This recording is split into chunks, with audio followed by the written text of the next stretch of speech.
एक एक एक एक एकच हिंसा होऊ नये, कोणी काही करू नये याची ही जबाबदारी झाली. कारण प्रणितीतांनी असं म्हटलं होतं की आग लागली पाहिजे होती, याचे क्रिटिसिझम होतं. असं याचं बॅलेन्स आंदोलन करण्यापेक्षा आग लावली पाहिजे. नाही कोणी शिंदे यांचं विधान नाही. माझं म्हणणं की आताताई पाऊल उचलण्याचा विचार केव्हा येतो, ज्या वेळेला जी एक यंत्रणा असते तिच्याकडनं प्रतिसाद मिळत नाही. जर त्या मुलीच्या पालकांची दखल वेळेत घेतली गेली असती, त्या गुन्हेगाराला वेळेत अटक झाली असती, तर हा विचार कोणाच्या मनात आला नसता.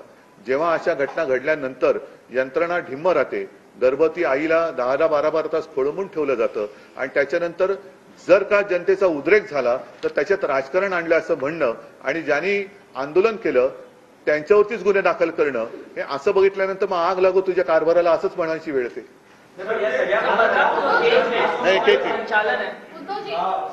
महायुतीचं म्हणणं आहे की हा जो मॉब होता तो मॉब अचानक आला आणि त्या मॉबला कुठे ना कुठे राजकीय लोकांचा जो सपोर्ट होता. बरं, क्षणभर असेल, काय चुकलं त्यांचं? म्हणजे निषेध पण करायचं नाही. जर ते उतरले नसते तर गुन्हा दाखल झाला असता का? काल सुद्धा आमच्या सुषमाताई जाऊन बसल्याच ना, त्या बसल्यानंतर तो तिथला दुसरा नालायक वामन म्हात्रे त्याच्यावरती गुन्हा दाखल झाला, नाही तर तो सुटलाच होता.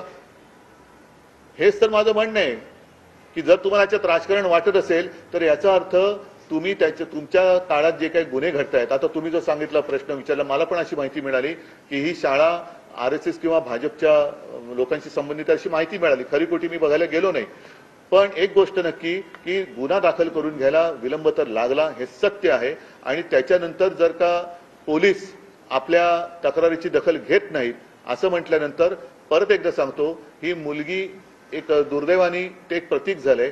प्रत्येकाच्या मुली ज्या शाळेत शिकतायत त्या सगळ्यांच्या पालकांचा एकत्रित असा हा उद्रेक होता आणि आहे.